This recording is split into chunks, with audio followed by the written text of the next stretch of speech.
is I'm using my body to hit this shot. You can see the club and my wrists are pretty calm. I'm using sort of body speed to hit it. So when I'm doing it, so I'll just do a demo here.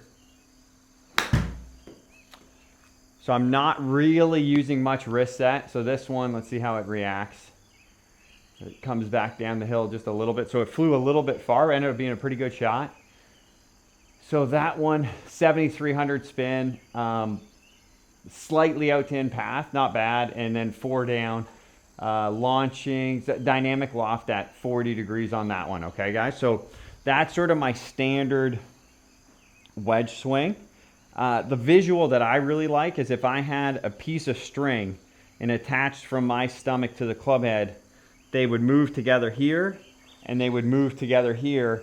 I don't really need a lot of dynamics on this standard sort of wedge shot. I want to start to match those pieces up. It makes this wedge shot become more like putting than like a wedge shot because I'm keeping everything pretty calm. I hit that one maybe slightly hard, but still pretty simple motion. And then all I do is to scale that down a little bit. I just take it back slightly shorter. I don't say I'm going to swing slower. I'm just going to bring it a little shorter back and then hit the same shot.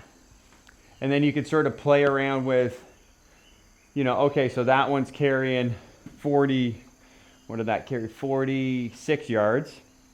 I say, okay, I'll take it back a couple inches less on this one.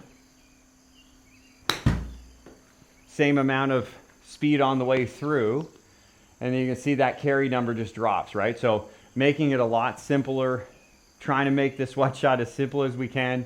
That carried 41, dynamic loft around 40. So if we're gonna mix it up a little bit, so now I'm gonna say, okay, I'm gonna drive one in a little lower, starting with a little more shaft lean, face is nice and square, ball's a little more back. Same motion, but just shorter swing. Maybe a little bit faster from a pace standpoint. That's me driving it in a little bit lower. You can see that the dynamic loft dropped to 38.6. Still carried a little bit far, just got to scale it down a little bit. 0 path, 0 face, 5.4 down attack, okay? So pretty standard. Those are the wedge shots that I would say are my go-to wedge shots from 40 yards. Now we're gonna get creative. I'm gonna start to move the ball position.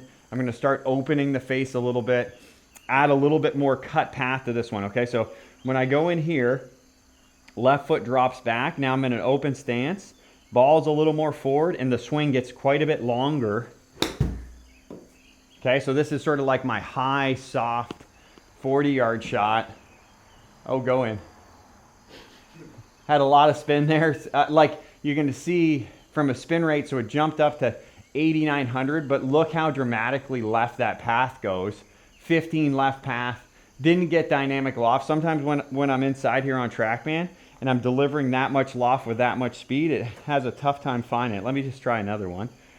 So my calibration here, ball is a little forward in my stance, face is a little bit open, a little longer back, and then throwing it sort of under the ball there, and we'll see what we got here. That felt like it should have spun a lot. It actually might have rolled up the face just a tad. 5,000 spin. One more here, didn't get the numbers. Try one more. Not sure if that one's going to be ripping back like the first one, but pretty good shot. Had a little bit of spin. 7,000 spin. It's not getting delivered loft. I'd love to get that one time for you guys.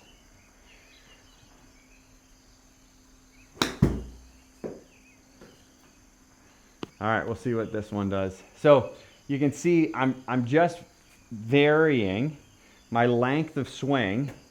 And then obviously because I'm having more cut across the ball, I need more speed. And I'm doing it with length, not necessarily like a short, quick swing. It's sort of like a long, smoothish swing. Didn't get dynamic loft, got past 13 to the left, and then attack angle around 4 down. Spin rate's not really jumping a ton compared to my standard one, but you can see the land angle is way higher. So if it's a front pin or something like that where you need to stop it, you can look to open the face a little bit, open your stance, play it a little more forward, and then when I'm taking this back, I'm letting the club actually work a little bit more outside in that takeaway, and then I just let it sort of drop on the ball and hit it nice and high. start with that baseline one. What's it like to use your body? Pretty calm hands. Start to build a little system for your 40-yard wedge shot. And then once you master that, you can add some more specialty shots. But typically the 40-yard wedge shot, that stock one where the club head and your stomach are moving together, you can almost hit those anywhere. I'd recommend mastering that one first before you start adding that specialty high one into your game. Thanks so much for watching, guys. I hope this one helps you. Hope this helps you score a little bit lower next time.